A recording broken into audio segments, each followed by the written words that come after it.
Welcome to Bracket Bashers, the podcast. We take a bracket of 32, 64, 128 or more and banter our way down to a winner. I am your host this week, Freddie Fisher, and this is Mark Johnson. How y'all doing? And right below him, a returning Mark's returning as well. He's done a show in the past, but returning from a while back, we have Chris back on the show. Chris, how you doing there, sir? I'm doing good. Chris Clues here. Yep, doing great. Yeah. You may remember Chris from the quotes episode, which is one of my favorite things to do every single year. And he's back to do another one because this week we are talking about movies, and it's a versus episode. We are doing John Williams versus John Hughes. I like to call this particular episode Big John. So there's that one. Starting off, as always, we have a couple rules and regulations. I like to call them lifelines. Number one is pass the parcel. Since we only have 3 people on today's show, pass the parcel can be used as many times as you want, but it does stop after round 3. So keep that in mind. Steal a vote works the same way, but you can only use it once. But if you do use it, remember, since there's only 3 of us, whatever you choose, if you steal a vote, moves on because that's how math works. But blown a load, as always, is the same thing as it always is, and it's an oldie and a goodie. If you happen to blow your load, you will hear this sound. That means you are going last. If somebody else blows your load after you, you are no longer going last, but you're going directly before them, and so on and so forth. Getting ready to start this one off, it looks like I do, since it's John Williams versus John Hughes. How about let's start off with Jurassic Park versus National Lampoon's Vacation. You were talking about 2 completely different movies. This is exactly 2 completely different movies. I love both of these movies. I'm more of a fan of Vegas Vacation over Vacation. But as far as Jurassic Park goes, Jurassic Park is my favorite movie out of that particular series. So if I'm cutting hairs like I usually do, I'm going to go with Jurassic Park on this one. Mark, is it Jurassic Park or Vacation? It's a tough one. Holiday Road is very catchy. There's some other great music, but the theme for Jurassic Park is really memorable. It's just one of those, like, Williams just does it again.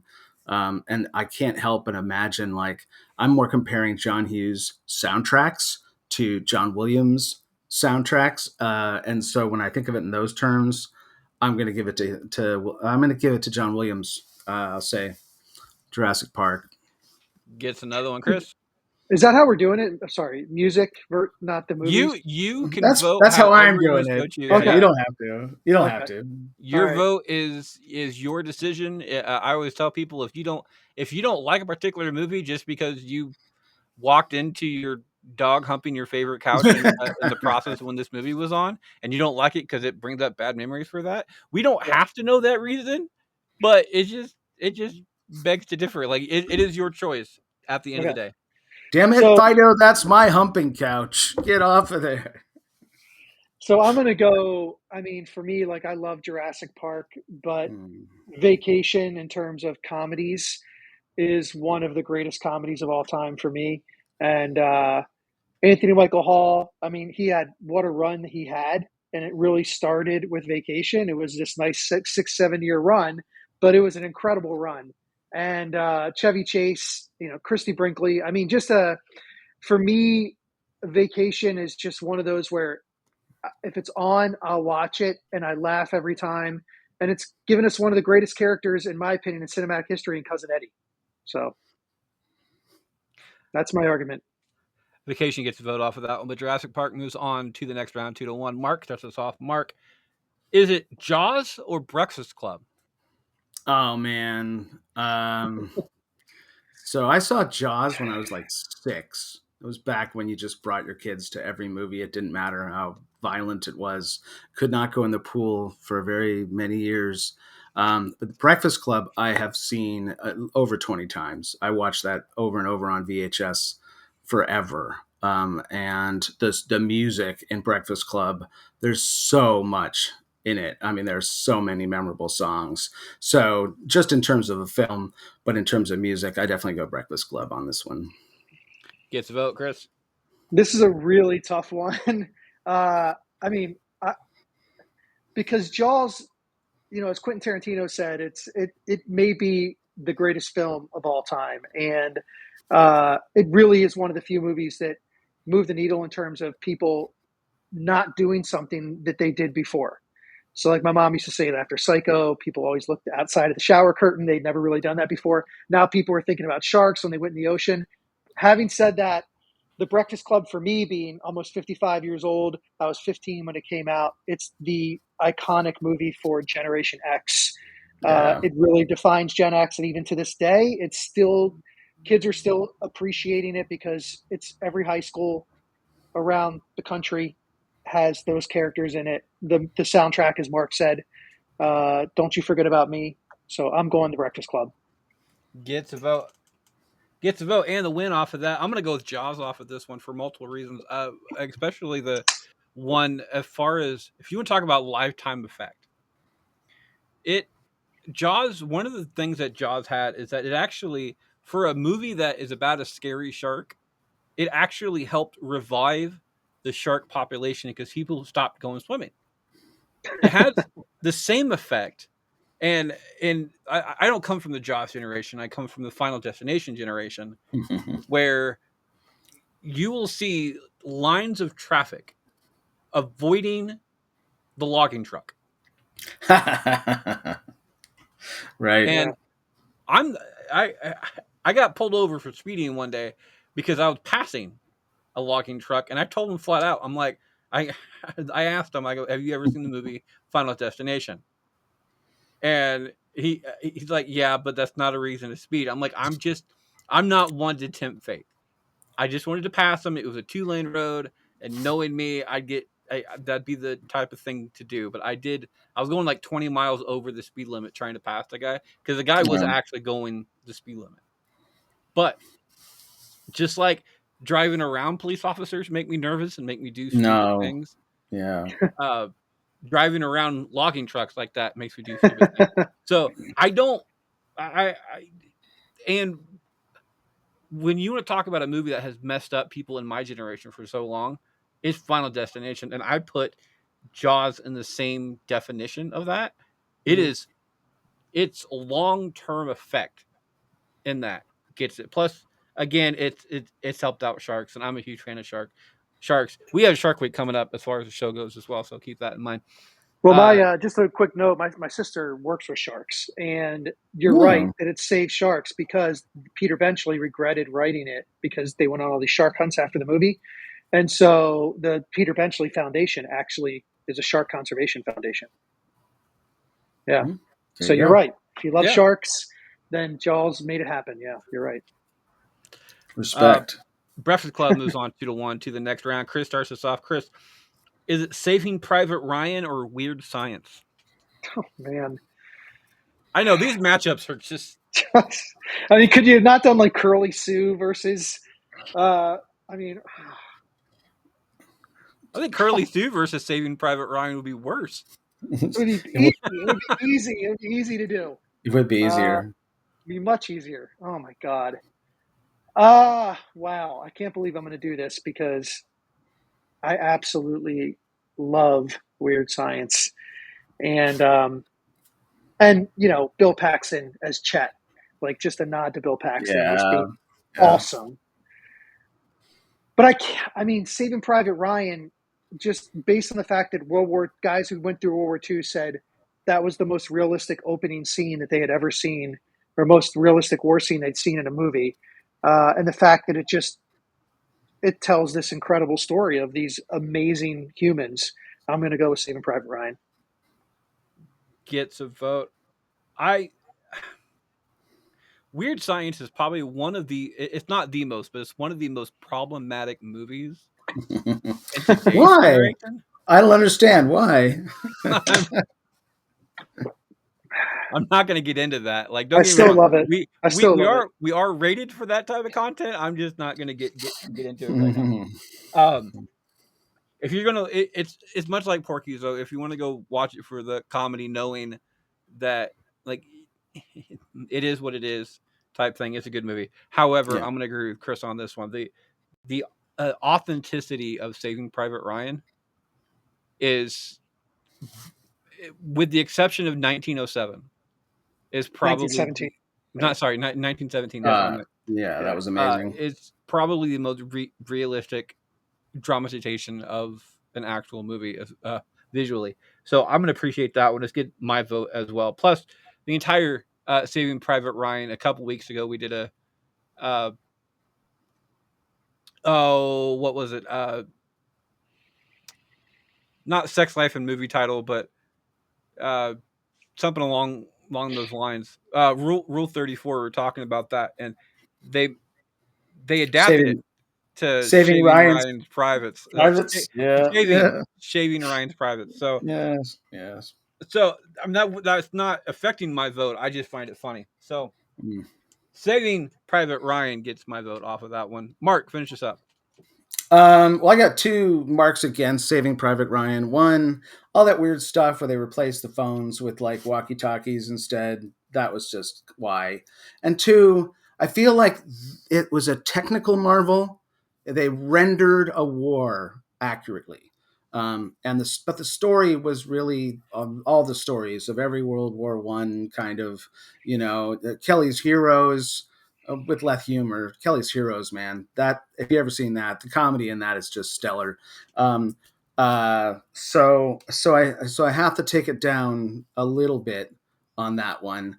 Whereas I think Weird Science was its own animal. I mean, it had Oingo Boingo. It had everything that was from that time. It had the full adolescent, just like dream, fever dream rendered so perfectly then. And it was really kind of the first time that I think Danny Elfman found himself to be Yeah. like a composer, and really get in. And that, I mean, he's up there with Williams now. It's one of the Hmm. most greatest composers. So I'm going to give the edge there again on the music side of things. Weird Science was just so fun. So, and it had characters from the Road Warrior in it. So It did. Yeah.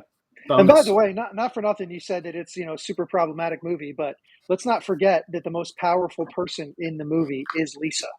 That's She true. controls everybody, And look what she and does to Chet. I mean, yeah. look what she does to Chet for Yeah, being a yeah. problem. And Mm-hmm. she's got Einstein's brain, so there's a lot of pieces to it that people Sure, forget when they think about the movie. That she is the sure. character. She's the most powerful character in the movie. She dictates everything.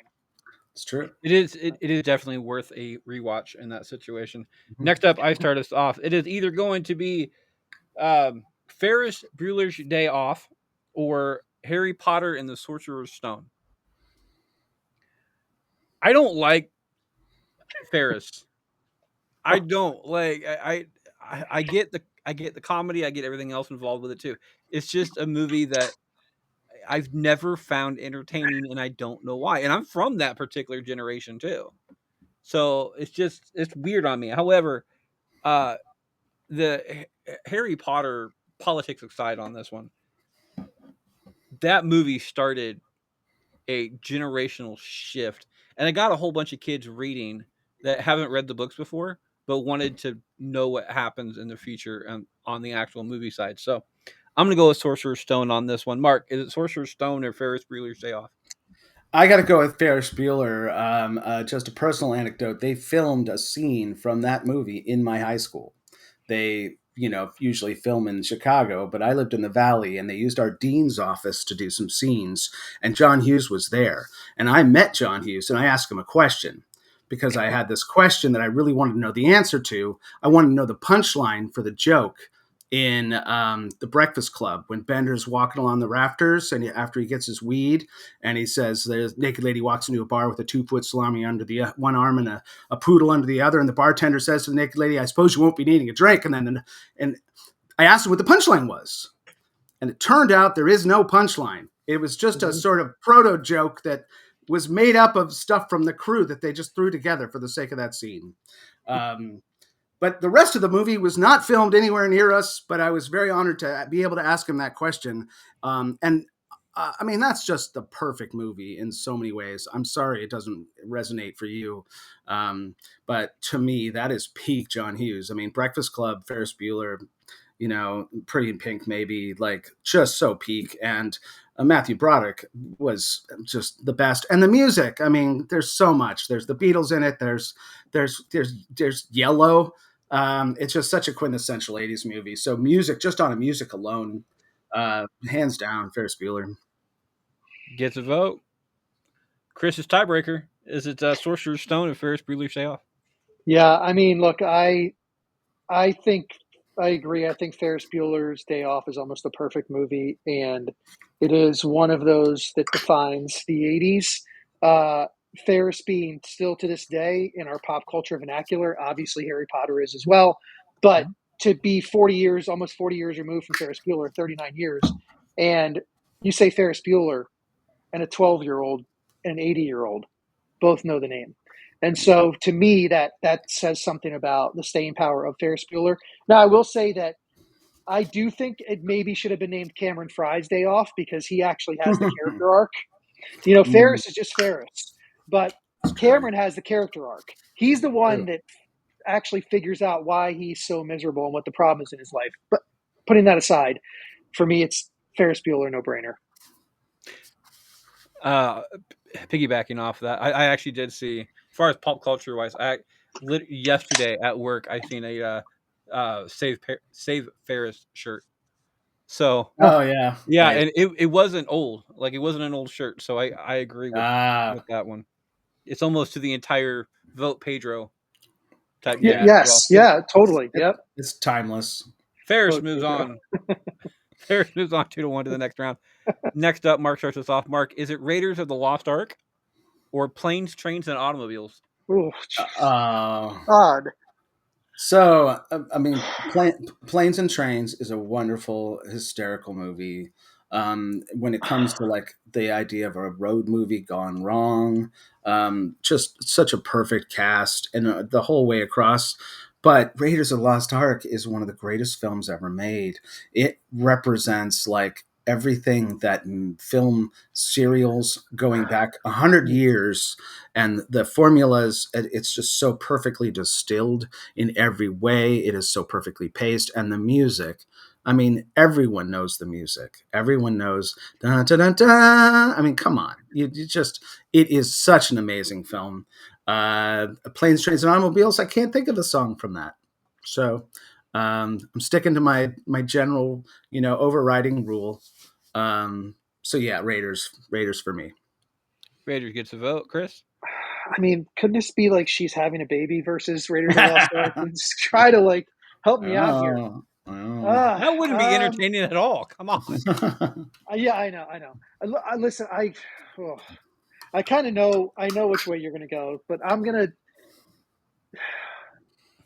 I remember going to Raiders when I was 11 or 12 years old. My dad took me to the Senator Theater. We stood in line waiting to get into Raiders. Like, it was an experience. And it was like nothing I'd ever seen before.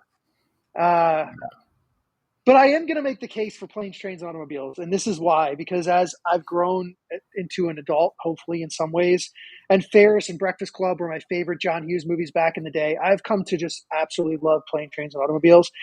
John Candy and Steve Martin, the fact that John Candy didn't get an Academy Award for that movie was ridiculous. And it was because it was considered a comedy, and they don't really give Academy Awards for comedies. But he really should have won one for that. At least, it was such an amazing character. Del Griffith was John Candy, and I feel like there was so much of him in that character, and that's why he could do it so well. Yeah. And it has this huge heart, and for me, I know what's going to happen here, and that's okay, but I'm going to go Planes, Trains, and Automobiles just because I just think it's a movie that kind of kicks off the holiday season every single year for me. You are right on that one. We were going to do a tournament of Thanksgiving movies, and it's really hard to find Thanksgiving movies. Yeah. Like just off the top of my head, I can't really think of a lot of them. And but the Great Outdoors, for people say it's like, oh, that's a Christmas movie. It's not a Christmas movie. It's a holiday movie. No, yeah, but it's a Thanksgiving movie more than anything else. Not Great Outdoors. Sorry. Plane, Trains, and Automobiles. Yeah, it's Thanksgiving. Yeah. Yeah, Great Outdoors is more of like a 4th of July movie if you actually think about it, but more of a summertime flick. Planes, Trains, and Automobiles is a great movie. I'm just more of lover of John Candy. We're doing a John Candy bracket in October Awesome. for that one. Awesome. Yeah. Candy Halloween type thing. Yeah. But Raiders, Nice. Raiders is. I got to agree. Raiders is probably one of the greatest movies of all time, film wise. Like Yeah. the story does have plot holes in it. Like if if I remember right, like if you take Indiana Jones out of the entire thing, nothing would have changed. Yeah, So every story. That's what a story is. A story Yeah. is yeah, someone changes things. It's yeah, just like me all stories. putting bad movies and flip of good movies just to make Chris's life better. I'm not gonna do that. We need a good story for the show. So Right. Right. Raiders gets my vote in this situation. It's 2-1 to the next round. Uh, Chris starts us off on this one. Chris, is it Some Kind of Wonderful or Hook? uh, uh, Some Kind of Wonderful for me, and I love John Hughes, but it never really grabbed me like so many of his other movies. And I'm a huge fan of Hook because I like when movies take a different perspective on a story that's been told for a long time. So for me, I'm going to go Hook. Hook gets a vote. Hook gets a second vote just because I'm a huge Robin Williams fan. Yeah. And especially after last week's episode when we were dealing with mental health music, he got a lot of props during that situation. And I just love the movie Hook. It's a good movie. It's a good movie, and it's especially as far as what John Williams normally does. It's not really that kind of movie for him. It's kind of an offset. So I'm gonna go the Hook on this one as well. Mark finishes up. Yeah, I mean, I think Some Kind of Wonderful was sort of Hughes was petering by then. I feel like he was riding on, resting on his laurels. I didn't really feel a lot of connection with the characters in that. Mm-hmm. So I got to go. I mean, Hook. I mean, Hook had Rufio and Bangarang and all the kids in that were like the Goonies. They were all like really, just really involved, really specific and had great character. And I think, yeah, Williams and Dustin Hoffman. I wouldn't have figured him for Hook, but he pulled it off. Considering, I felt that way about Nicholson doing the Joker. I'm like, really? He's kind of pudgy. He's not twiggy like he's supposed to be. But Nicholson pulled it off, and I think I definitely have to give it to Hook. Hook moves on in our first sweep in this entire situation. I start us off. It is either Beethoven or The Terminal. Hmm. I'm not a huge Tom Hanks fan. Hmm. I don't know why. Just never been a huge Tom Hanks. Big is a really good movie. I enjoy Big, but pretty much anything else like from Tom Hanks, I'm not a huge fan. However, The Terminal, his acting in this movie is phenomenal. It's just phenomenal, and I appreciate that. Beethoven is good when you're like 6 years old, but anything past that, I'm not a huge fan of it. So The Terminal gets my, as far as acting ability, gets my vote off of this one. Mark, Yeah.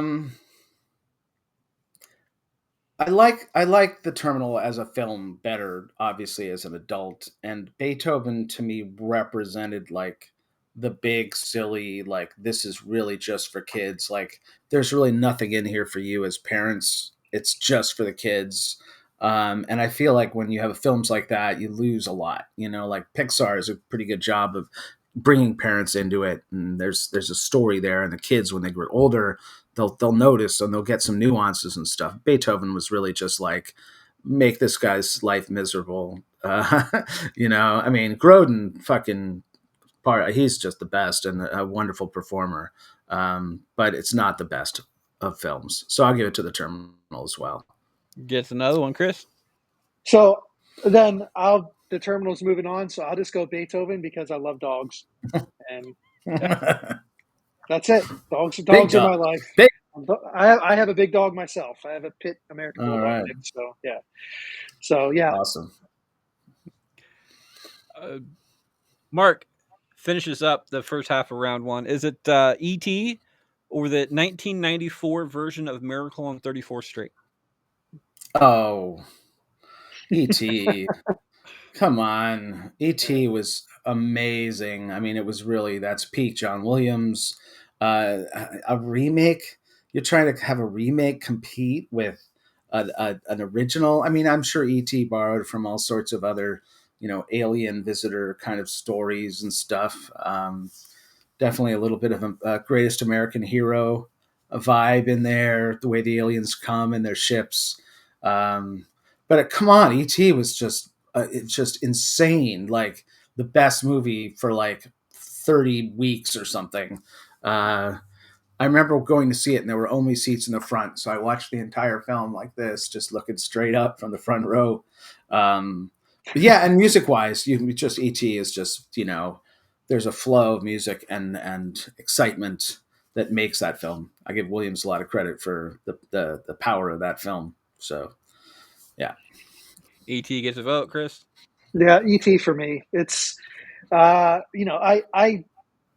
actually I think it was at the box office for 70 weeks. yeah, Uh, crazy, in the theater for like 70 weeks, which is just yeah, now they're in yeah, the theater for 7 days.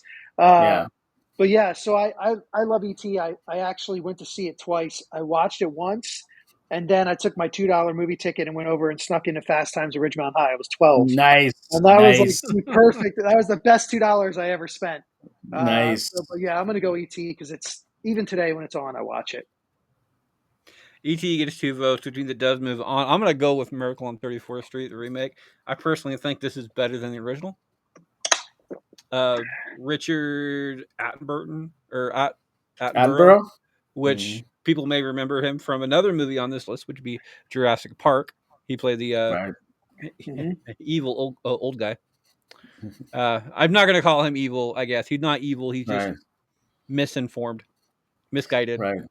But Miracle on 34th Street, like, this is one of my favorite holiday movies that I watch every single year. So I if you guys would have split the vote, it would have gone the opposite way because it was Miracle on 34th Street for me. Et, however, moves on 2-1 to the next round. I'll be right back right after this break. I do apologize. I did not give you guys the question beforehand. We are a little bit flustered. Chris has. I don't know if we were doing this, but when you were here last, this is kind of a new thing. Uh, we have something called a thank you to review, and it's a we get letters from our fans and audience members and stuff like that, and we try to read one each show, and they usually come up with a question to send me to ask to people on there as well. I did, considering it was short notice, I picked a easier one to do. So, but before I became a podcaster, I never imagined that all these requests for 5 stars review did anything important. I was wrong. But being the bastards that we are, we're not just going to expect you to give up those 5 stars with nothing in return. I'll trade you for it. You send us a letter, a question, or anything you deem necessary along with those 5 stars.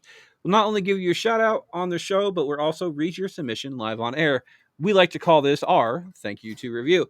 If you want to be part of the thank you to review, send it to our email address, bracketty2r@yahoo.com. That is BRACKETTY, the number 2, then r@yahoo.com to get in. It also works if you want to be a guest on any of our shows on the ABC podcast channel. Today's question comes from Parker. It says, "Greetings, bastards. Parker Hart here from the great New York City. And I agree with last week's writer. It is boob sweat city here as of late, but a nice breeze and a good laugh makes it okay. So thank you for being part of that. Speaking of being hot, I hear you can tell a lot about a person by their choice of Gatorade. So what is yours? 5 stars on the apple pile. Parker Hart. Mark, it is hot as balls across the entire US right now. What is your go-to Gatorade flavor? By the way, Gator is not a sponsor of this show, but it could be. Uh-huh.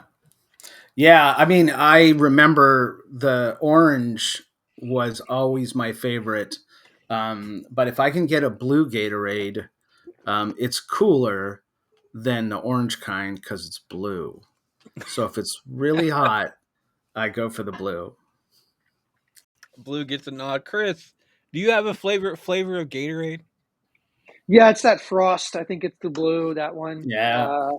Yeah. Or I used to like grape, but now I've kind of gone to that Frost blue. There's a theory out there, and they it's a Facebook thing, and people go like, don't ask me to explain the science on this one, but like red is always good for like the perfect one for lunch. Orange is the best one for like a hangover. Yellow is the best if you're like really thirsty, type thing with the lemon lime, and I can't remember the rest of them are, but going off Okay. of that one. Gatorade's been coming out with some pretty good flavors as of late. I just tried one today. It's not my new favorite, but it's getting up there. They did a mashup between fruit punch and cool blue, and it Ah. is actually really good. But as far as the original flavors go, I'm a fruit punch guy. Hmm. I always have been a fruit punch guy. It's just brings me back to my childhood type thing. So I'm gonna go with that one. Parker, I hope that answered your question. It's kind of a cool thing to have. It's just such a quick question like that. I appreciate it. So, but if you guys want to be like Parker and be part of the Thank You to Review, it is bracket ty2r at yahoo.com as always to either be part of the show or or being a guest as well, like my two guests here today. Welcome back for the second part of round one. It looks like Chris starts us off. Chris, is it Mr. Mom or Home Alone? Number one. Oh, so wait, John Williams and John Hughes. So they're both John Hughes, though, right? There, John Williams did the music for Home Alone. Okay. Ooh, I listen. I know Home Alone is a classic, and also John Hughes as well. Uh, but Mr. Mom is a super underrated comedy, and Michael Keaton was great in it. And to this day, I still, the word "whoopee" as like a blanket that a kid has is still like, something that my friends say with their kids, like they get your whoopee. So, I mean, I think Mr. Mom, and it was ahead of its time too. I mean, he was staying home, and I can't remember the actress. God, why can't I remember the mom? Um, it was a Terry Garr. Can't remember who. Yeah. Yeah. Who Yeah. It was. It Was it was. Terry Garr? Terry Garr? Yeah. Yeah. So anyway, I mean, Michael Keaton and Terry Garr, and I very funny movie. So I'm gonna do a Mr. Mom. Mr. Mom gets a vote. I I I really hate to be the bearer of bad news here, but like again, I'm a Christmas guy. I love me some Christmas movies. I even in the middle of July right now, I am in a, I am in the middle of a Hallmark movie, Hallmark Christmas movie binge right now. And even as a guy, I'm not afraid to admit that because they're actually halfway decent. So I'm gonna go with Home Alone on this one, just because it's a Christmas classic and I appreciate it more. Mr. Mom was ahead of its time, but it still was kind of making fun of the idea as well, which you kind of had to at that point. I agree with that. You couldn't come out with a serious movie about a stay-at-home dad, but so as far as the soft sell, as far as that goes, I appreciate it, but I'm still going to go Home Alone on this one. It is a tie-breaking decision coming down to Mark. Mark, is it Home Alone or Mr. Mom?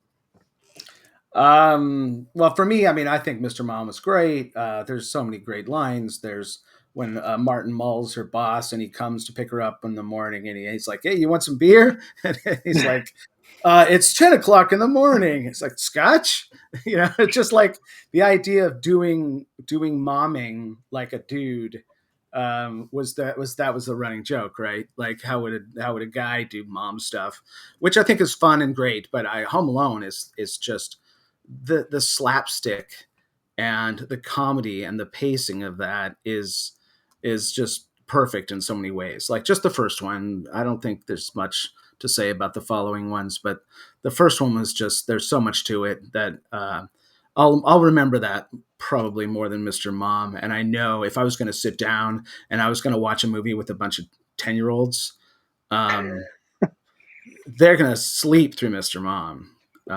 But they're going to love. So I appreciate what Mr. Mom was trying to do, but it doesn't have the power that Home Alone did. Home Alone was a phenomenon. There's a doctor on YouTube that goes through different movie calamities and accidents and stuff like that, and he had a field day doing the Home Alone series because Like the stuff the that trauma, yeah the that results trauma, like and if the on a disorders. scale of 1 to 10, if it's survivable type thing, like Yeah. getting hit in the head with a Paint with can. with an iron falling down a laundry uh, chute type thing. yeah. When we have a How laundry just, chute like that in our house too, and it goes through all 3 floors of this house. wow. Yeah. So, I could imagine even dropping that from the 2nd floor and letting it hit the wood bottom of it, it'd probably go through the wood bottom. So, having to smack somebody in the head, I don't know how that's Mhm. survivable. I really don't. Right. Like, that Kevin McAllister is a murderer. I'm just saying. Mhm. Well, it's like a cartoon. It's like they basically Yeah. made reality into a cartoon. They had all the cartoon tropes with real people. I still wanna see Kevin McAllister, in the Purge movies. I'm just saying. I think it'd be That great. would be awesome. I start this one off. It is either going to be 16 Candles or War of the Worlds.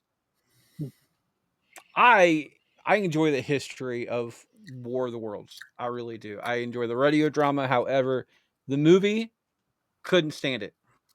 Yeah. I'm also not a fan of 16 Candles. So I'm gonna give my vote to the audience on this one because I honestly don't like either movie.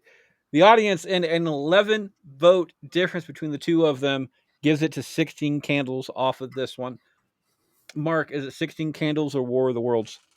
Oh yeah, definitely. I'm a huge sci-fi fan. I read War of the Worlds in college as part of a science fiction class, um, and the spoilers. That's us. The aliens that come and get us. That's us. If we keep doing life like we're doing, we're going to end up like those things.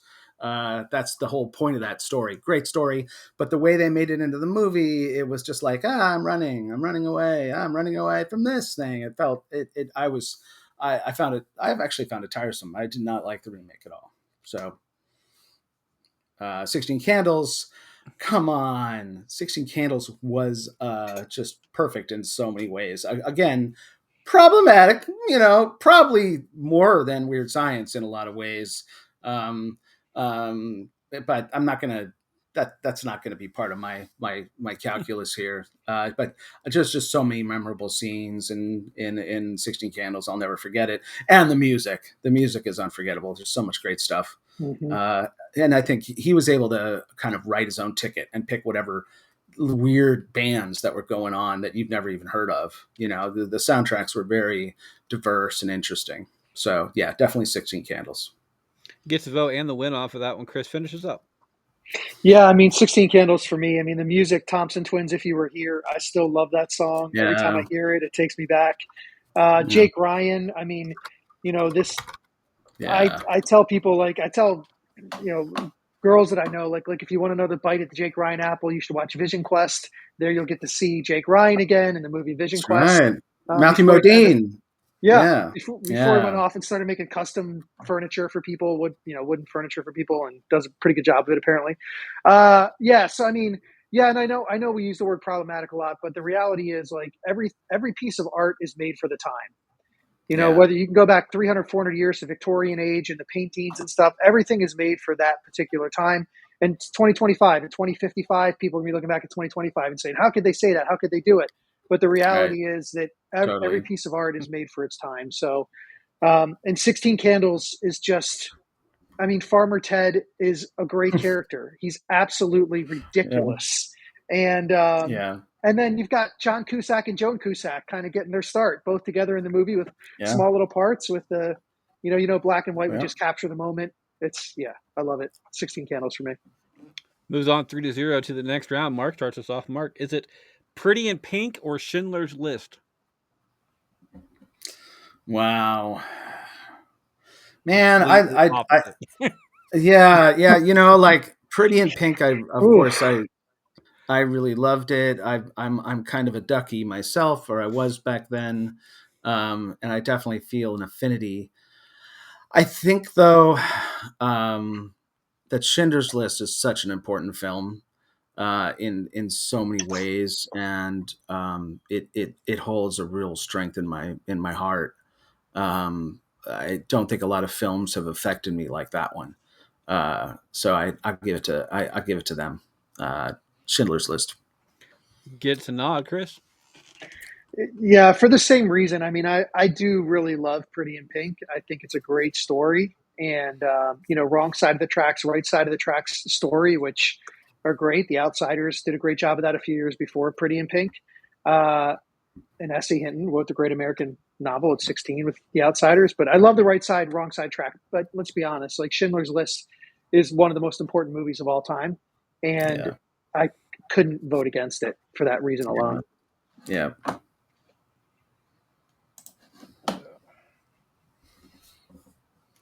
Schindler's List moves on with a 3-0 vote off of this one. I've never seen Pretty in Pink. I'm gonna make a note to watch it sometime this week if I can. If It's I'm able good. to. It's Yeah. good. Great But soundtrack. it was the '80s, man. It's always a good soundtrack. Yeah. But you got like OMD and Suzanne Vega, and like it's good. Yeah. Great soundtrack. Yeah. I don't like the love interest though. I don't like him, the character. The guy she's into is just like, what a dick. I never liked that guy. So. Spader? No, it's not Spader, right? Is it Spader? I thought it was James. I'm pretty sure it's been. No, I have to look it up again. But yeah, Don't Spader get me was in wrong. Tough. Yeah. Don't get me wrong. James Spader does make an excellent dick. Yeah. Yes. Yeah. He's almost always a perfect dick. I mean, in the Office. Oh my God, he was great in the Office. Oh no, it wasn't Spader. It was Andrew McCarthy. Andy McCarthy was the one who was he's also a real douchebag in this one. Yeah. And it wasn't didn't quite. Spader. Oh no, wait, maybe it was Spader. Damn, I don't remember. Anyway, I know he was in it, and Spader was best in Lesson Zero. So yes, and it looks like we all need to go back and watch this movie. Damn. Yeah. And Tough Turf. Did you ever see Tough Turf? Yes, I did. TUFF. And Spader's like the underdog. He's like the good guy. Yeah. Schindler's List, however, like one of the most touching speeches I've ever seen is when they had the guy that this is the guy that is written about, the one that saved all these people, in the audience. I think it was done for like a TV show or one of those things, but behind him was all the people that he saved, and he was unaware that they were there, and the emotion in this, especially for because I'm pretty sure it was daytime TV. The emotion for daytime TV in this is one of those moments in time that is just going to be like an automatic staple moment in time. So, and if everybody out there who hasn't seen this, look it up because it's a good watch. Not only the movie's a good watch, but only a couple times if you watch it. I personally think if you watch it more than that, you're wanting to hurt yourself. Once. Once. Schindler's List gets my vote off of that one though. Chris starts us off. Chris, is it Close Encounters of the Third Kind or Uncle Buck? God. I know you're gonna hate me by the end of the show, dude. We haven't even gotten to round 2 yet because round 2 is gonna make it worse. But round 2 is because we voted them through. But this is like, wow, okay, Close Encounters now it's because I'm the asshole. God. Oh man, I mean, Close Encounters. Putting E.T. aside, Close Encounters is my favorite alien movie, or E.T. movie, extraterrestrial movie. I absolutely love it. But I got to go Uncle Buck. I mean, the minute John Candy comes on the screen, and maybe it's because of him, I just smile, and just even silly scenes like the huge pancake that he makes. Yeah, for me, it's going to be Uncle Buck. Uncle Buck gets a vote. Uncle Buck gets a win off of this one, mainly because as a guy, I believe in the term tough and tender. You can't be a real man if you're always fully tough. Can't be a real man if you're always fully tender. It's a balance between the two. And I think Uncle Buck is the definition of that. And if there's any other reason to try to be more like John Candy. That's the reason to be more like John Candy. Try to be more like Uncle Buck, because that's exactly what it is. So Uncle Buck gets my vote in this situation as well. Mark, Close Encounters or Uncle Buck? I mean, Uncle Buck's funny and great, and I love John Candy, but I think we're much later in Hughes's career. I think he's still kind of working from the formulas that he knows, and I don't like, again, the music. Uncle Buck doesn't have a soundtrack that sticks out for me, versus Close Encounters. Literally, he composes the words to communicate with the aliens, and they play it on a giant piano. Like, that to me is like the most John Williams thing possible. And just everything, Dreyfus and the people in it. So I know it's not going to keep going, but Close Encounters, man, that was one of the best. Uncle Buck moves on 2-1 to the next round. I start this one off. It is either going to be Catch Me If You Can or The Great Outdoors. I love The Great Outdoors. I love John Candy. It's a damn good movie, but Catch Me If You Can. Like, there's certain the fact that it's based off a true story is absolutely fascinating. But it's also just a damn good movie. And I mean, don't get me wrong, I'm not a huge fan of like Leonardo DiCaprio, but he does a damn good job. I got to give him props. As much as I don't like the guy, I got to give him props. Catch Me If You Can gets my vote. Mark. Yeah, I'm on the same page. Catch Me If You Can is. I was surprised by it. I heard some hype about it, but I didn't know what to expect going into that. And the the anti-hero as the protagonist, takes us back to like Butch and Sundance, and rooting for the bad guy, who's doing the heist or doing the sneaky stuff. It's one of the best films where you have someone like that, a con artist. And I'm a big fan of anything involving con artists in films and shows. I love the characters in Lost, Sawyer, and Freckles. And also just that whole scene where he's walking with all the Pan Am women, and pretending to be a pilot. There's just a lot of memorable stuff in Catch Me If You Can. So that's my vote. Gets the vote and the win. Chris finishes up. Yeah, big Dan Aykroyd, John Candy fan, but Catch Me If You Can is just a great movie, and based, Yeah. like you said, based on a true story, is amazing. So for me, it's like, I mean, and by the way, Mark, if you like con movies, there's one called Confidence that came out in the early 2000s with Ed Oh, Burns. oh, I haven't Really, seen that. really good. Called Yeah. Confidence. Yeah. Oh. So yeah, I would say for me, it's Catch Me If You Can. Moves on 3-0 to the next round. Mark starts us off. Mark. Is it Star Wars, first one, or National Lampoon's Christmas Vacation? Yeah, this is pretty easy for me. I saw Star Wars in the drive-in, and I almost didn't. My parents drove us there in our van, and they didn't have any more van spots because they only have van spots in the back row at the drive-in. So we went home and got my mom's littler car, and we went to see the next show. And the reason we had to come back is because while I was waiting for an hour to go see this movie, I could see it up on the screen. I could see a giant gold robot up on the screen, and it was blowing my mind. So Star Wars will always be one of my favorite films of all time. Nothing could beat it. Chris? Can you guys hear me? Sorry, I lost Yeah, my AirPods. we hear you. Yeah, you're good. You guys hear me okay? Yep. Yeah. All right, I lost my AirPods. All right, so I'm sure there's going to be a lot of people out there that are going to want to put me in a stockade and throw rotten fruit and tomatoes and vegetables at me, but I am not a Star Wars fan. I watched them when I was younger, but I never watched them again, and it just wasn't a world that, for whatever reason, I love sci-fi, but I don't know. I just never just captured me in the way that it captured so many other people. Christmas Vacation is one of my favorite movies, and I can watch it. I've probably watched it 200 times, and I've never gotten bored of it. I absolutely love it, and Christmas Vacation is getting my vote. Uh, I will forever stand on these three words. Fuck Star Wars. I Don't can't get me believe you wrong. guys. I can I can see how people enjoy it.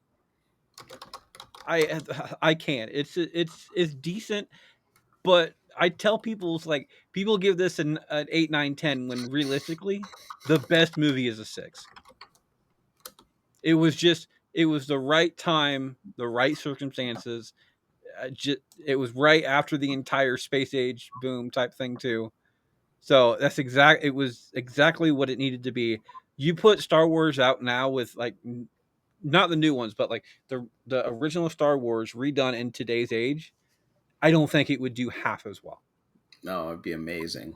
I'd love to see that. So, but Christmas Vacation, however, again, it is a Christmas staple. It is a year long staple. It's a movie you can watch at any time. Because again, if that cat had 9 lives, it blew through them. So gets my vote and the win off of that one. Chris, is it Dracula 1979 or Dennis the Menace? I don't have strong feelings for either of these, to be honest. So I'm going to go with. I mean, I prefer vampire movies over kind of PG kid movies. So I'll say Dracula 1979 for me.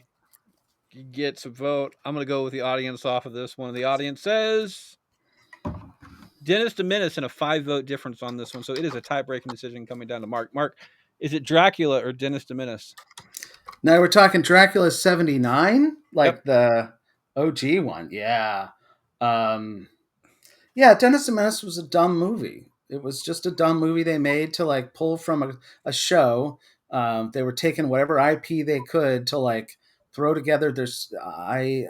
A Problem Child. Now that was a great film. You know, when you're trying to do like it was thoughtful and it was sensitive. You know, Dennis the Menace was formulaic, but the original, like Franklin Gela, like Dracula, come on, that's like amazing. I'd give it to you. The next Dracula after that, Gary Oldman, just Oh yeah, amazing. it was good. So, but no, the first Dracula is pretty iconic.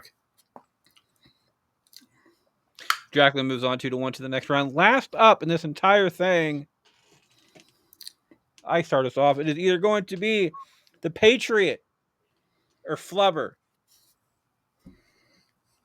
I will die on this hill.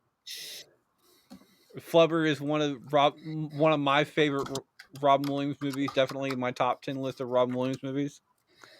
It is stupid for the sake of being stupid, but as a kid, I enjoyed it. It also has some good life lessons in the entire thing too. And Chris works off of life lessons from '80s movies, so I'm pretty sure even though this is a '90s movie, he can pull some life lessons off of this one too. Um, Patriot is a damn good movie too. It's shot amazingly well. It's got some nice background music to it too. But I got to go with Flubber on this one. The kid in me has got to go with Flubber on this one. Gets my vote. Mark, is it a Patriot or Flubber? I want to steal a vote from Chris. Can I do that? You can. Yeah. I like the Patriot. I think Flubber, as much as Robin Williams, one of the best people ever, not his high point. I wasn't a kid when they came out. I was not into it. I think the Patriot's pretty much up there as like one of the big, films. Uh, you know, I guess you got like the Road Warrior, really, and Braveheart. It's pretty peak. So I'm going Patriot. Patriot You gets didn't one have to and steal two. that vote. Yeah, Yeah. I'm waiting on that too. Like don't Yeah, get me wrong. I'm glad it's off the board. yeah. I'm glad that you stole his vote because it's off the board. You can't do it later. But I was sitting there going, I was like, I doubt Chris is gonna go for Flubber on this one. I really do. Well, I don't know, Chris, so I'm not taking my chance. Oh no, After that Star Wars debacle, I don't well, know. no, the Patriot is that's a rewatchable for me. for Yeah. sure. So yeah. No, I wasn't expecting Flubber to move very far. It was a between the two of them, it was a 24 vote difference between the two. I just wish So, I wish you would have put Flubber up against like Raiders or something. But whatever. well, I mean, either way, Patriot moves on 2-1 to the next round. There was only what 4 sweeps in the entire first round, which is actually kind of crazy considering there's only 3 people today. We'll be right back right after this break. I get to work with some pretty cool people in this world today. I'm going to start with Mark though. Mark, how you doing there, sir? What you been up to and where are you from? I live in Berkeley, California, and I've been up to a bunch of stuff. I run D&D games for kids. I do a bunch of irrigation work in the neighborhood, and I do some local theater. And I jump on whatever random podcast is talking about movies.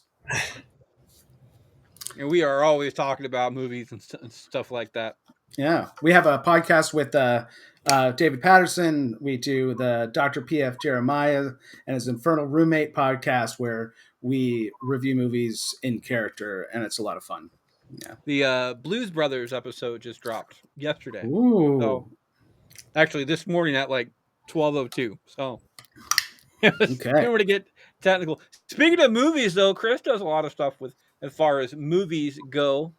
Chris has not been on this show since January, though, with the exception of the recasting call, because he did get a chance to go on the recasting call where we were Die Hard, I Yeah. believe. Yeah. Die Hard. Where we recasted Die Hard.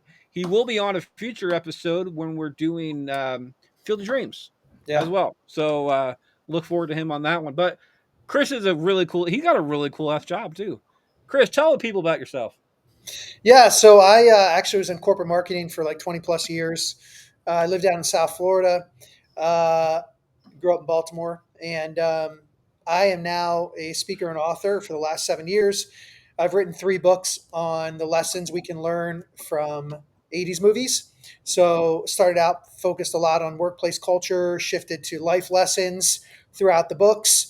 And I'm a keynote speaker, and I was just in Puerto Rico last week speaking to a large bakery association, and I'll be speaking to nurses association coming up and teachers association. So it's kind of all over the board. But I talk about the life and work lessons we can learn from 80s pop culture. So life, leadership, teamwork, communication, whatever legacy.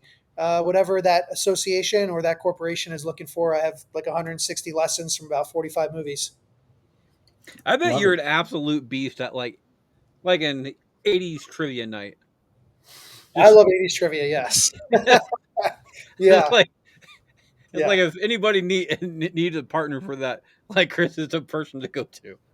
Just Yeah, I was the brewery down the street from my house does trivia night on Tuesdays, and I go down there by myself. And there's all these teams of like 5 or 6 people, and I'm just one person with my dog, of course. And my team name is Johnny Lawrence, and I just try to, compete because they got 5 or 6 people, and the best I've done is third, but it's more than 80s. But every time there's an 80s question, I get it right. So Nice.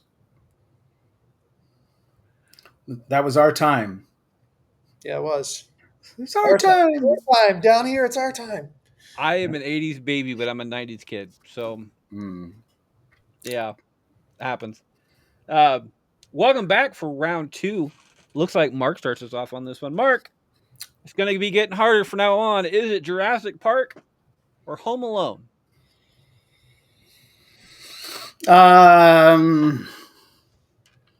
If I had to watch either movie again, I think I would still enjoy Jurassic Park because every scene, every screen is just rich and beautiful, and there's just it's just the panoply of just visual scenes, the big scenes, just make it magical for me. As much as I love Home Alone, I think it's fun and silly.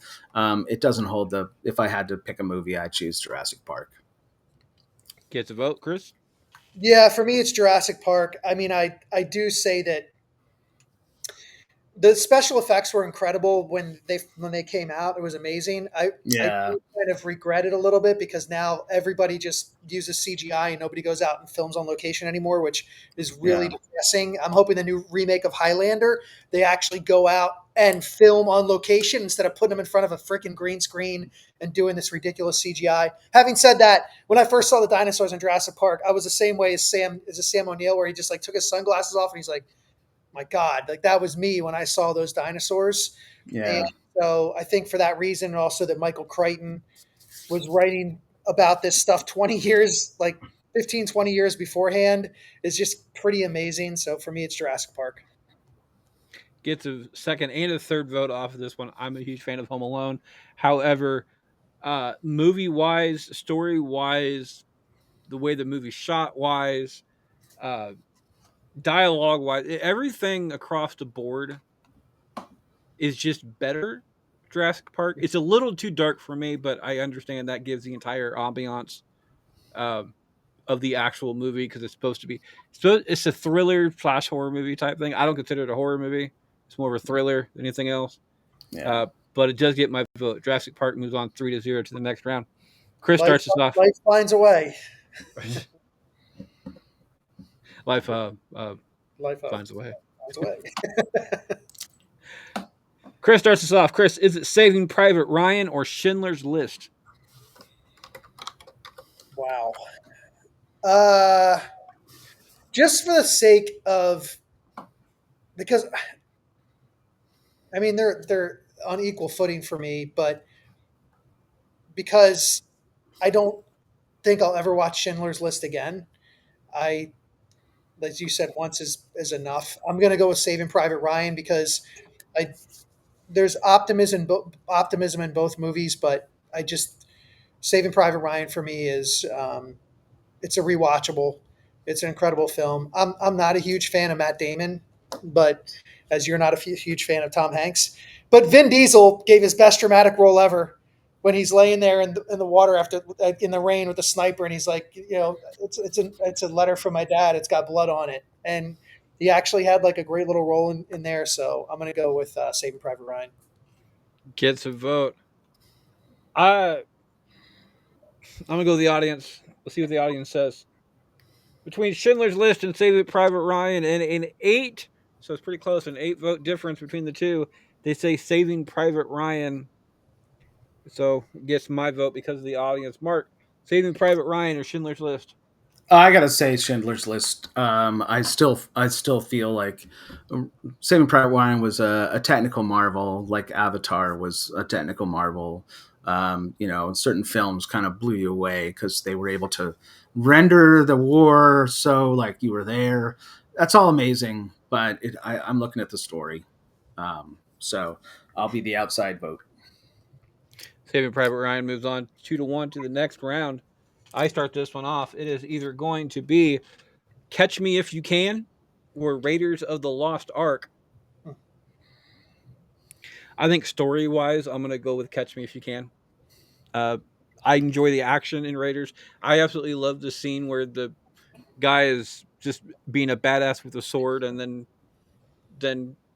he just Yeah, hauls off he's and shooting shoots them. him. Do you guys know the story behind? Like, do you know why there's a whole scene behind that? Like, it was supposed to happen, but like he was super sick that day when they were Right. shooting, they were filming, so he just he just did that. Yeah, he was. Yeah, That really sick. that in the entire scene with the plane being tilted or being turned, and it Yeah. just gets bladed. It just, I don't know. Maybe I'm just kind of messed up in the head, but I appreciate stuff like that. So Raiders gets my vote off of that one. Mark, is it Raiders or Catch Me If You Can? Or Definitely. sorry, Catch Me If You Can gets my vote off of that one. But I do appreciate Raiders. Mark, is it you Raiders or Catch Me If You Can? you said a lot of stuff about Raiders for someone who is not voting for it. Well, that's Um, because I enjoy the story in Catch Me If You Can better than the story in Raiders, and oh that plot man, hole does bother me. so Raiders is just so perfect in so many ways. It's just every if it's a if I was going to play a video game, would I want to play the Catch Me If I Can video game or the Raiders of the Lost Ark video game? And for me, like just the excitement and the thrill and the ride that you're going on. I loved, Catch Me If You Can was a lot of fun, but it doesn't have the epic, just big screen feeling of Indiana Jones. Like I could watch Catch Me If I Can on a TV screen and I would enjoy it just as much. But Raiders of the Lost Ark has just like sunsets and explosions and mountains and snow, and it's too perfect of a film to put behind something silly. It's a tie-breaking decision coming down to Chris. Chris, is it Catch Me If You Can or Raiders? Snakes. Why did it have to be snakes? I'm going to go Raiders. Yes. I just love it. Action adventure, one of the best ever, I think. I'm not mad about this. Like, don't get me wrong. Like, I did vote for Catch Me If You Can, but like, I'm not mad about Raiders moving on because it is a good movie. Like, it's a movie that it's one of those movies that if it's on TV, even that they cut out parts, which on TV you kind of just stop and watch. Mm-hmm. Whatever you're doing, you just kind of stop and watch. So Raiders gets the vote, moving on 2-1 to the next round. Mark starts us off. Mark, is it The Terminal or Dracula 79? I still got to give it to Dracula. I mean, it's one of the most memorable modern Dracula. Like, obviously, they've done Dracula so many different times, but the Frank Langella is just he's one of the most well known. And it's just anytime you think of vampires, that's who you see. I can't think of a better movie when it comes to vampires. Even the newer one that came out with Keanu and all that, it was kind of just they were looking to cash out on a franchise. But I think that Dracula movie was like, we really want to do Dracula. So I'm going with Dracula. Gets a vote. Chris? Yeah, me as well. Dracula. I'm a huge fan of vampire movies. I mean, there's been some bad ones, but Dracula 79, Fright Night, Lost Boys. There's been some really, and of course Nosferatu, the original and the remake actually was pretty good. The new one was so good. The Nosferatu, the new one, I haven't seen really it good. It's really good. Yeah. I might even beat the original for sure. Amazing. Yeah, it's well done. It's so yeah, Dracula creepy. 79. Really creepy. Dracula 79 is going to move on 2-1 to the next round. I just enjoyed the movie The Terminal. I think, granted, I've never seen Dracula 79, so I'm coming from a disadvantage point off of this one. If I have seen it, I may have voted differently, but I do love The Terminal and the way the entire storyline on that one. Dracula 79 moves on 2-1 though. One vampire movie I want to recommend is Stakeland. Yes. Stakeland is really good. Yeah. Stake Land. Yeah. It's basically like a post-apocalyptic movie, but they're vampires. They're feral vampires. Yeah. Really good. A lot of fun. Sort of like The Road. That one and Abraham Lincoln Vampire Hunter was actually a lot of fun. Yeah. It was a lot of fun. Yeah. Yeah, that was fun. Yeah. Chris starts us off. Chris, I'm sorry, but just remember that you have your lifelines intact. Is it 16 Candles or The Breakfast Club? Oh my God. Okay. You know what? Actually, this is not very hard for me because The Breakfast Club, again, there are movies. When I talk to younger generations, they're in the audience, and I tell them when I'm talking about The Breakfast Club and the lesson from it, I say you're consuming all this pop culture today, movies, music, and you think as you get older you're going to appreciate all of it. You're not.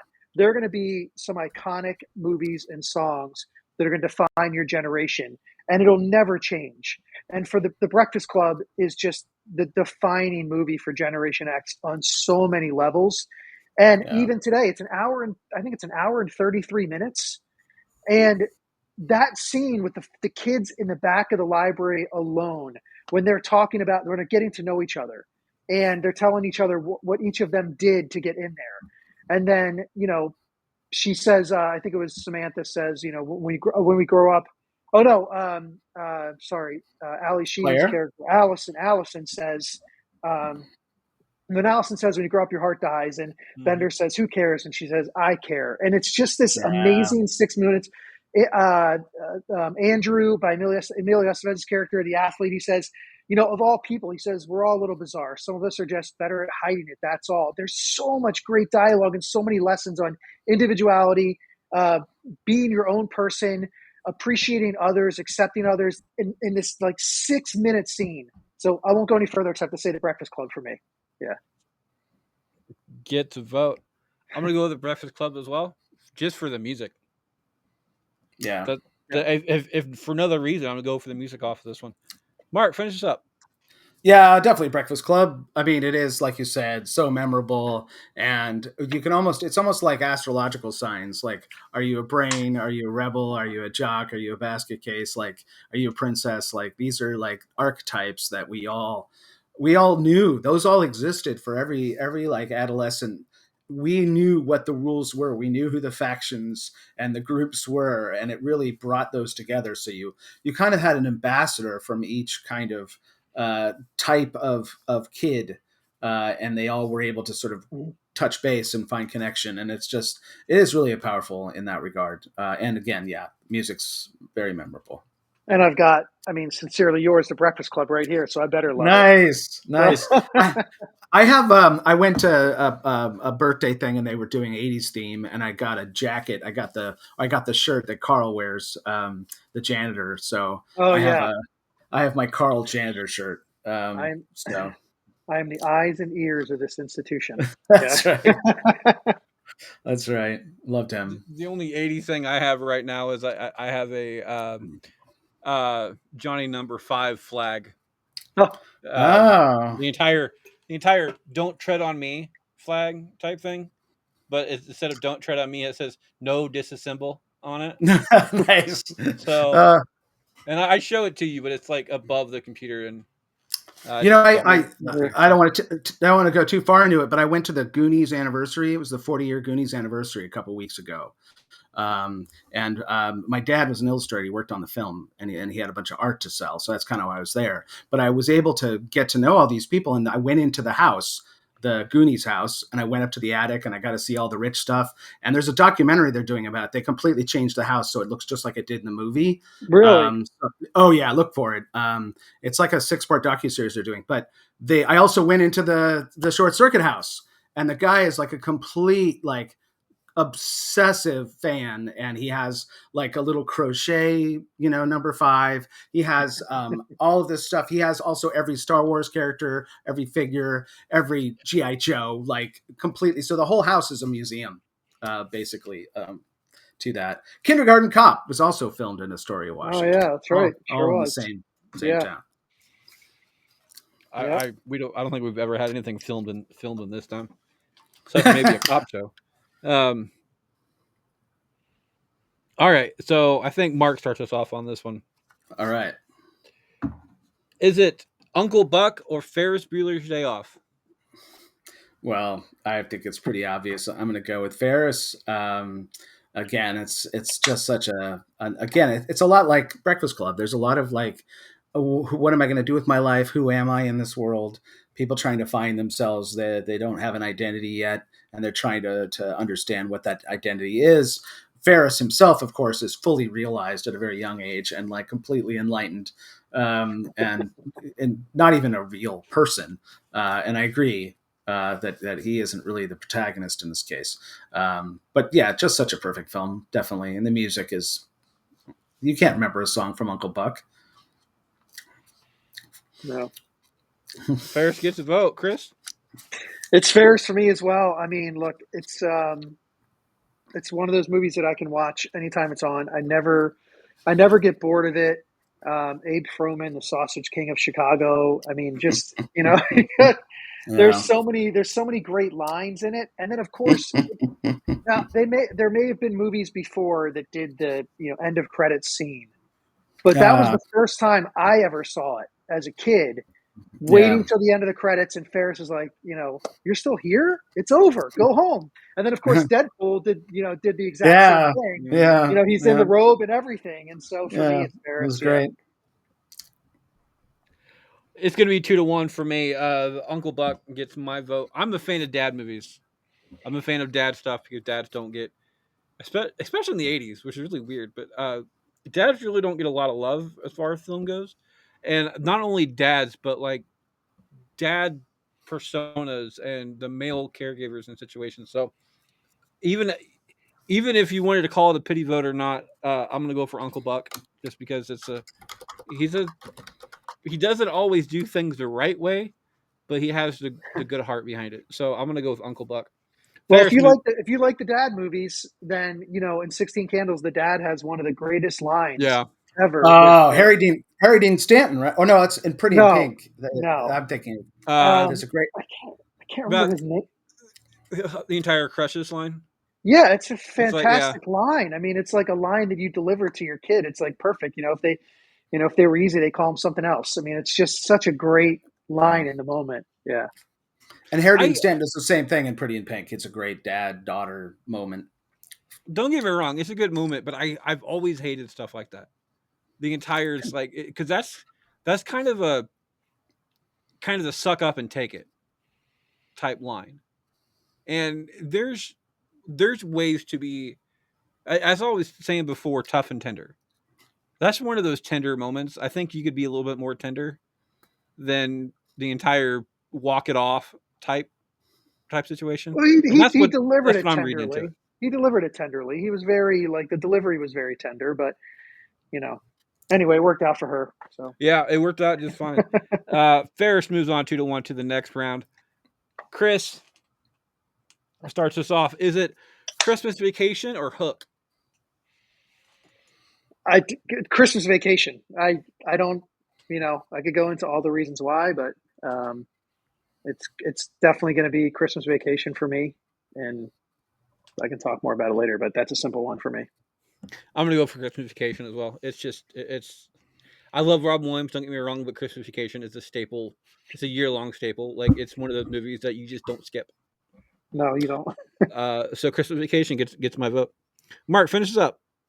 I'll go with Christmas Vacation as well. I think Hook was fun, but it was really, it was kind of cookie cutter in a lot of ways. As much as the characters and some of the set design was incredible, it just felt very Disneyfied. It was sort of the origin of Disney deciding to make live action versions of everything.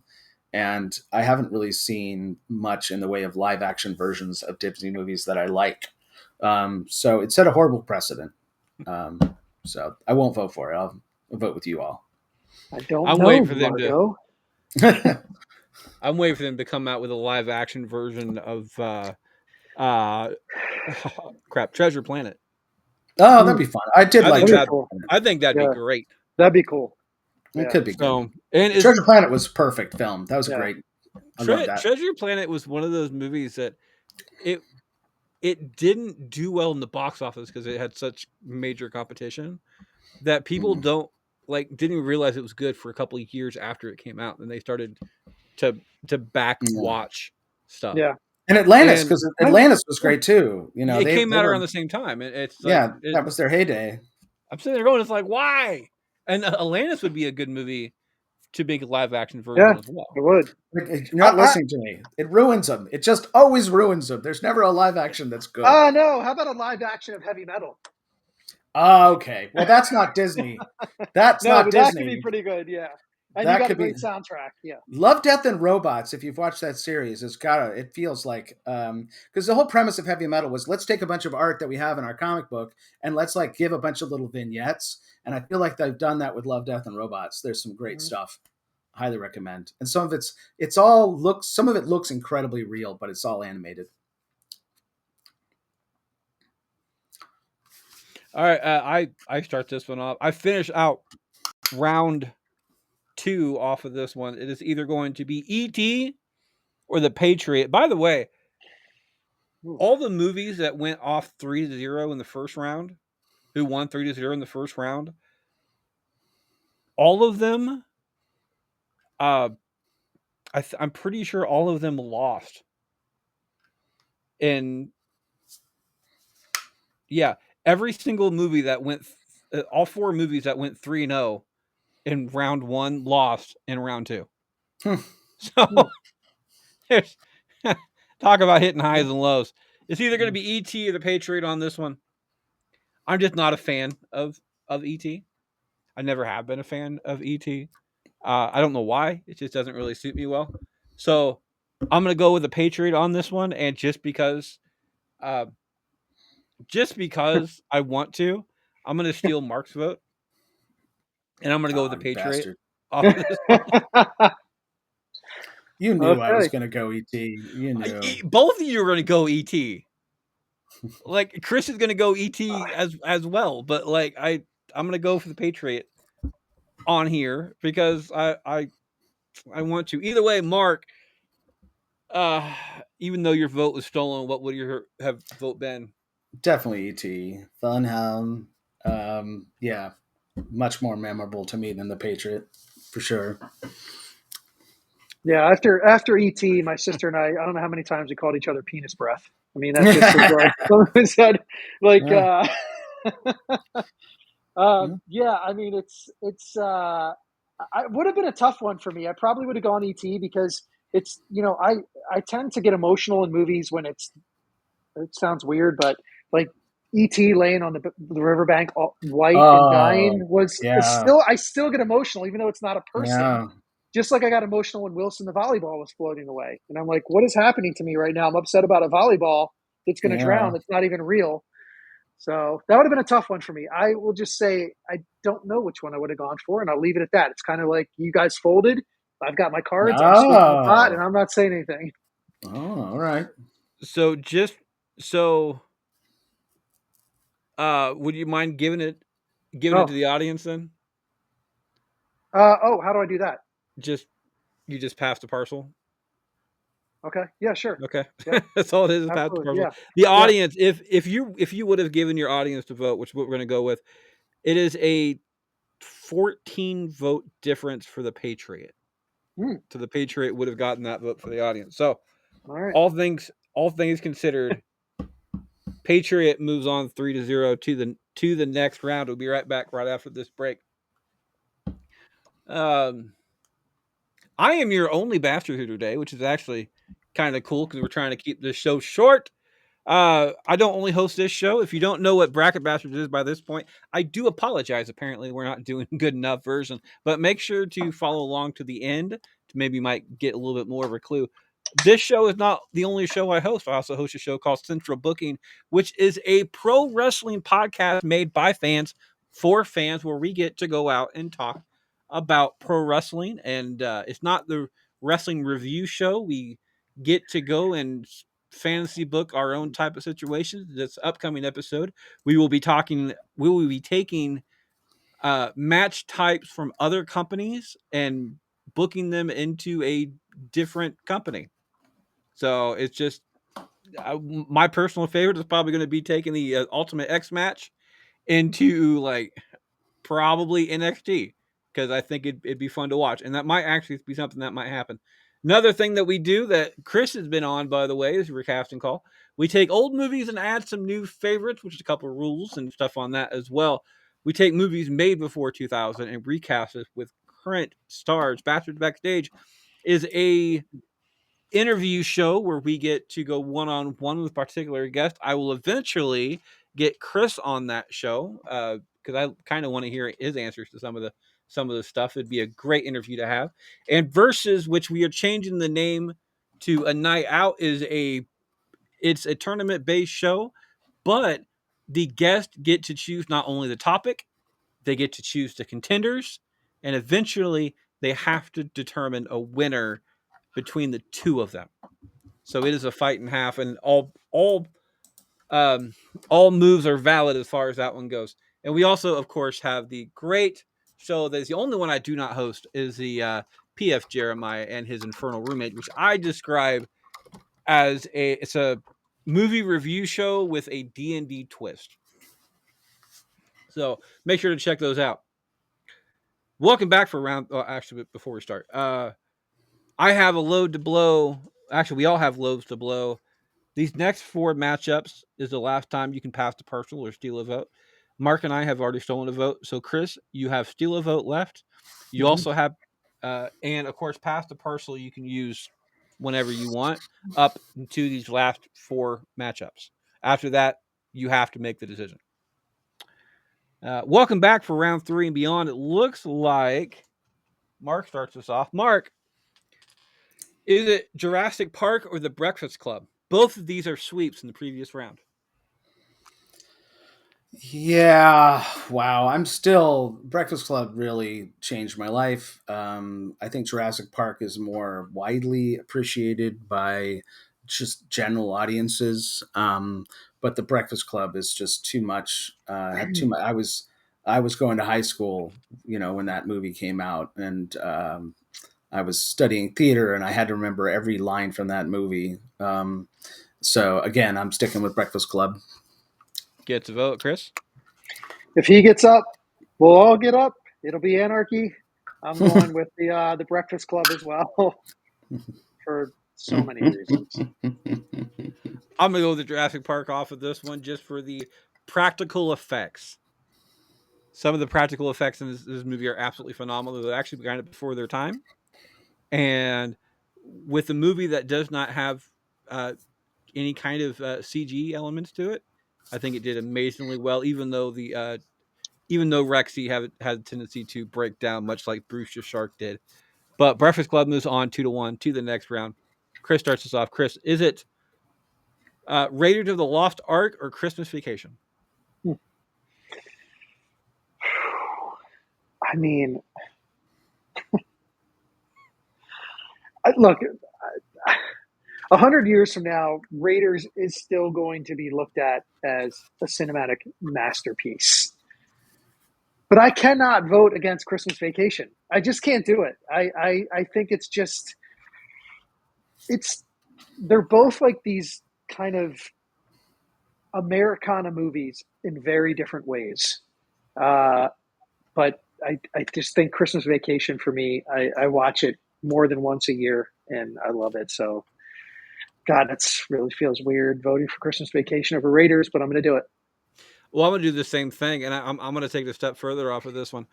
I think Christmas Vacation is actually going to outlast Raiders, mainly because Christmas Vacation, much like the song Thriller. Okay, Thriller is not that good of a song when you really think about it, but it has a staple in Halloween. So every Halloween they're going to play Thriller. It has a tendency to last longer because there is a yearly tradition to play it. I don't see Christmas going anywhere.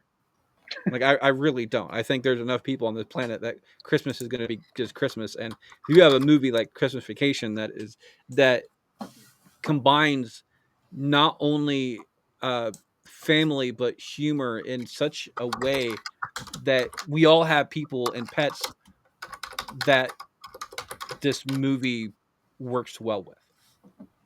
So That's a I'm good gonna go with point. Christmas Vacation as well. Mark, finish this up. Yeah, I mean, I just Raiders. Raiders, come on. Raiders is definitely the superior film in every way, budget, direction. I mean, Christmas Vacation is for the masses. It's in a different way. I think Indiana Jones is also, it represents all the serials that everyone watched back in the old days before they were going to watch the movies that they were going to watch in the theaters. And it's just legendary. It's legendary, and it's something that represents like all of filmmaking for 100 years. And I think Christmas Vacation is a little bit more of like a moment in time, a period piece. And I understand how special it is, but I will always choose Raiders over that. Okay, so I start this one off. It is either Christmas Vacation moves on 2-1. I start this one off. It is either going to be Saving Private Ryan or Ferris Bueller's Day Off. I just don't like Ferris Bueller's Day Off. I don't even know what it is. Like I say same thing with Star Wars. I did think this movie is it's good, but it's overrated.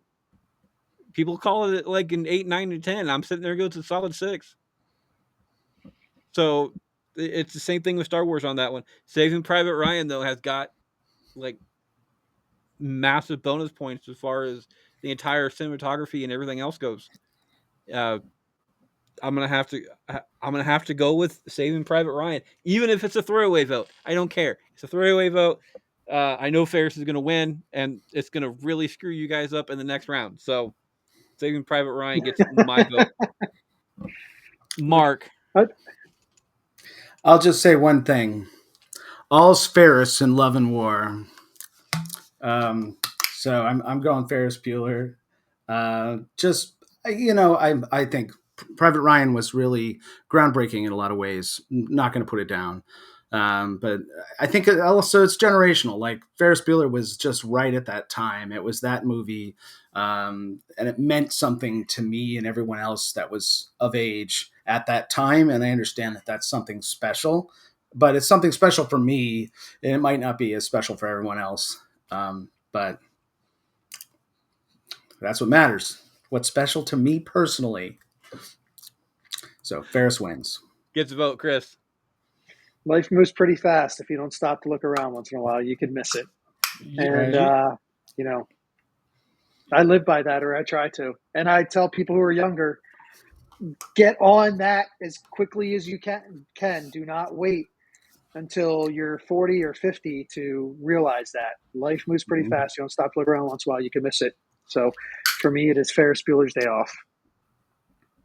you're gonna regret that decision coming up, and just letting you know. I'm sure, because I know what it's going to go against. Yeah, you're like, damn it.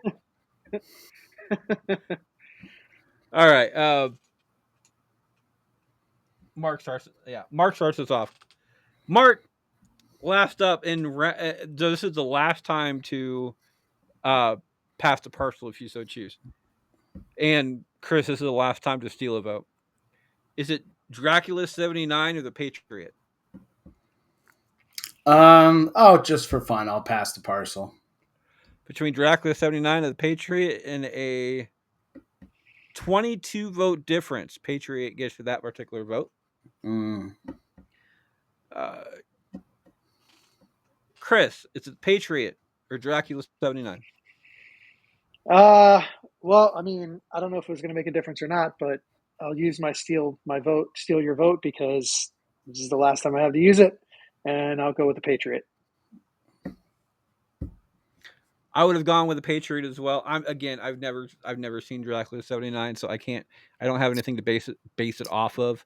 I did enjoy the Patriot. It's also one of those movies that you watch every once in a while. Not even that you're that excited about it, and especially with Mel Gibson's recent, not so recent, but being who he is type thing. Not necessarily a movie that you want to go back and admit that you're watching. It's not bad though, so I have no problem having my vote stolen off of that one. Mm-hmm. It is, however, the only the only sweep going into the final four. So you got that one going for you. So, steal of votes have all been used. Pass the parcel is now off the board as well. Everybody have loads to blow if you so choose. Chris starts us off. Chris, you got to pick one of these movies, and we're going to start off with that matchup. Is it The Breakfast Club, The Patriot, Ferris Bueller's Day Off, or Christmas Vacation? I got to pick how many? One of them. And that's the matchup that we start off with. Let's just do The Breakfast Club. So you start us off. Is it The Breakfast Club or Ferris Bueller's Day Off? You did this. No. I'm telling you right now, because I voted for Jurassic Park and Saving Private Ryan. I gave you an out on both of them. But I'm glad they should both be in the Final Four, to be honest with you. If we're talking John Hughes versus John Wood, like, these two are the John Hughes movies that should be in the Final Four. Yeah. So, I mean, I'm going to go The Breakfast Club, because I think it's of the two, I think that it's the most important.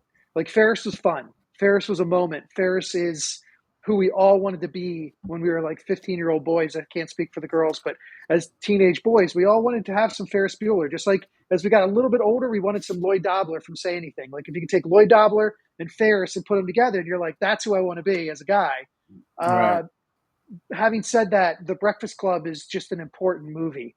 And I think even to this day, you know, if I was a high school teacher, I might consider showing it because I think it's that important. And I think that it teaches kids really important lessons about sticking to your guns and being who you are. And also not judging a book by its cover. Brian's the best example of that he comes in as the brain, the geek, whatever.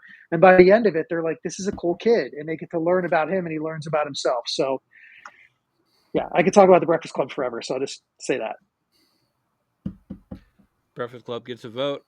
I'm going to make it interesting. I'm going to go with Ferris Bueller's Day Off. Just You've never even seen it. You don't even like it. Just because I mean, I'm not a huge fan of either one of these movies, but just to give Mark the ability to choose who's going into the finals. That's very kind. Thanks for empowering me. I appreciate it. It's definitely going to be Breakfast Club all the way. I mean, it's again comparing the music and everything else, and it is. It's sort of like a My Dinner with Andre for teenagers. You know, it would be interesting if they did like a later film, like instead of like a sequel, it's like they're in their like late 50s now and they're all getting together for like a reunion and it's all the people from the Breakfast Club, you know, and they're having those same kind of moments like they did in the back of the library. I think if I was going to see any kind of a remake, it would be fun to see those characters come back together and, you know, talk about how things went in the last 40 years or whatever. So yeah, definitely Breakfast Club. Breakfast Club moves on to the next round. The other one, I start this one off. It is either going to be Christmas Vacation or The Patriot. This is 100% Christmas Vacation on this one. Like, I'm not even sorry about it. The really funny part, Patriot is the last John Williams movie in this entire thing.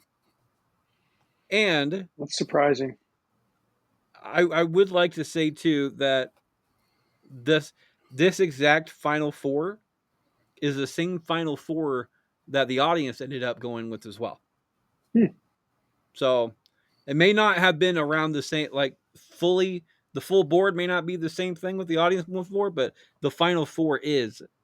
However, Ferris made it to the finals over the Breakfast Club. So you did that one kind of screwed with the audience. I'm going to go with Christmas Vacation just because of that particular reasoning. Sorry, John Williams. You're not going to, if you're not going to win this one either. Mark, is it Christmas Vacation or The Patriot? I think Christmas Vacation's a little more memorable. I did love the, you know, Heath Ledger was kind of peak Heath Ledger back then for The Patriot and all that. And but if I had a choice between like, hey, what do you want to watch? And I was going to pick one, I'd probably watch Christmas Vacation because I don't know, maybe I'm disillusioned about politics now. I'm less inspired by The Patriot.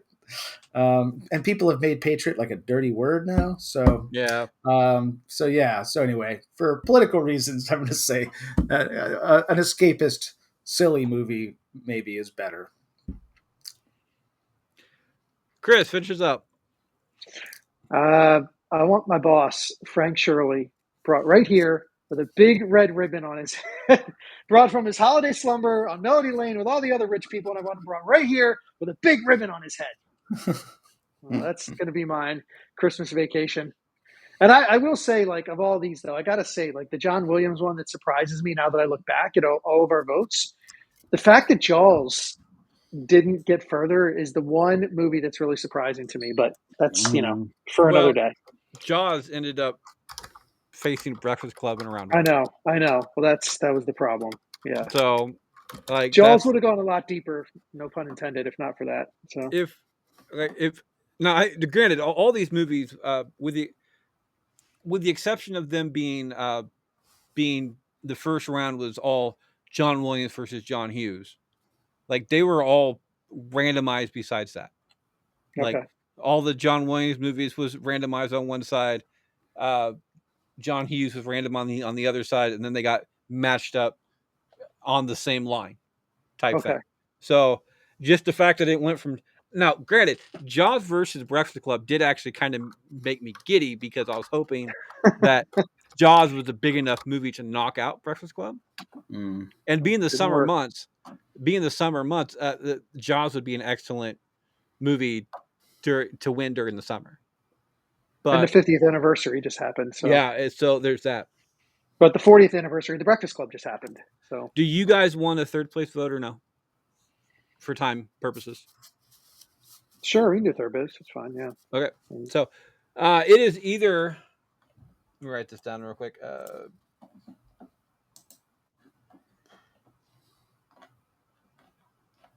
Okay. Mark starts us off on this one for third place. Third place, is it Ferris Bueller's Day Off or The Patriot? Ferris Bueller for sure. I think I've explained why enough times. Yeah. Gets a vote. Chris? Yeah. Abe Froman, Ferris Bueller's Day Off. I already have yours and my vote written down. Ferris Bueller gets third place. 3 and out on that one. I mean, I do like the movie Patriot, but I will continually say that Ferris Bueller is like just pop culture. It is Yeah. defining pop culture at this point. Yeah, and in that era too, it was an end of an era. It was a peak of an era. So Ferris goes 3 and out on that one. Chris, finals. This is the last time for any of us to blow our loads. Is it Breakfast Club or Christmas Vacation? I mean, I'm gonna go the Breakfast Club again for all the reasons I've said before. But I think the most important one is that it was not just an important movie for Generation X. I think it's an important movie as we move forward, and I think it's an important movie for all generations. And I really do think that it captured teen angst better than any movie ever has because he made the teenagers real. They were real people with real flaws, and there wasn't this dynamic that you have in the high school movies today, where you have these unrealistic cars that the kids drive, and they look like they're 30, and it's just not the same. And so I think to have that raw, real teen angst and the issues they were dealing with haven't changed. As I said, identity, individuality, issues with their parents. I mean, this is just teenagers, and he captured it perfectly. So I'm on the Breakfast Club. Breakfast Club gets a vote. I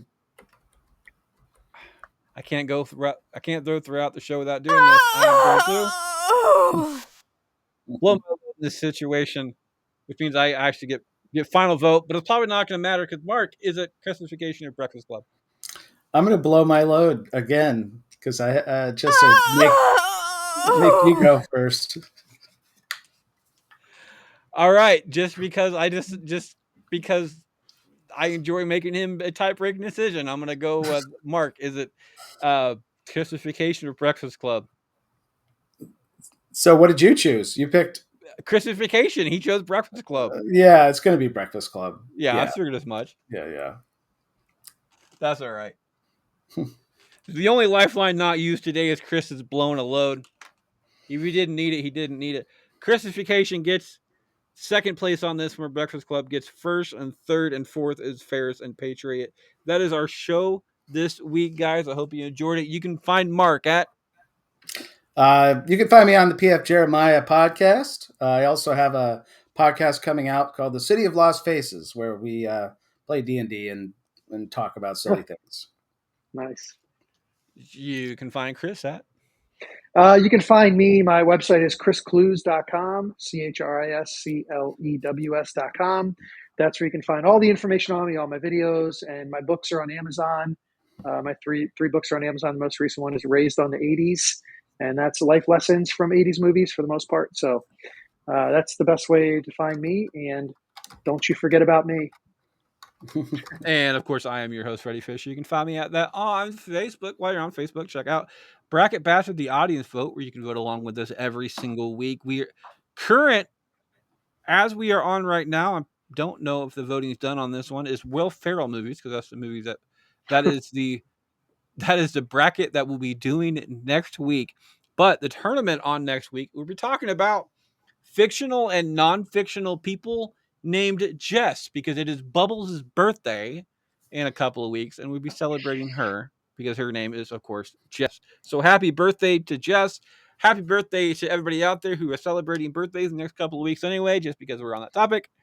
On Twitter, you can find me at Fisher777. We're all at Bracket Pod, and on Instagram, as always, you can find me at Can't Lick Me. Not one word. I like to leave every single show with a quote. Today's quote is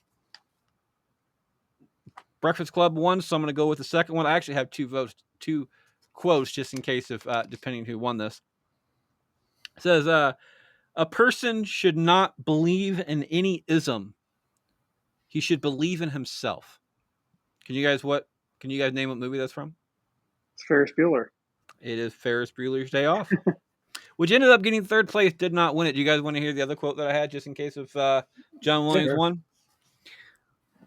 It says, without John Williams, bikes don't really fly, nor do brooms in Quidditch matches, nor men in red capes. There is no force. No dinosaurs don't walk the earth. We do not wonder. We do not weep. We do not believe. Steven Spielberg. So, good one. I know. I think both of those quotes are absolutely great. Anyway, that is our show this week, guys. Have a good one. Bye. Stay rad. Stay rad, everybody.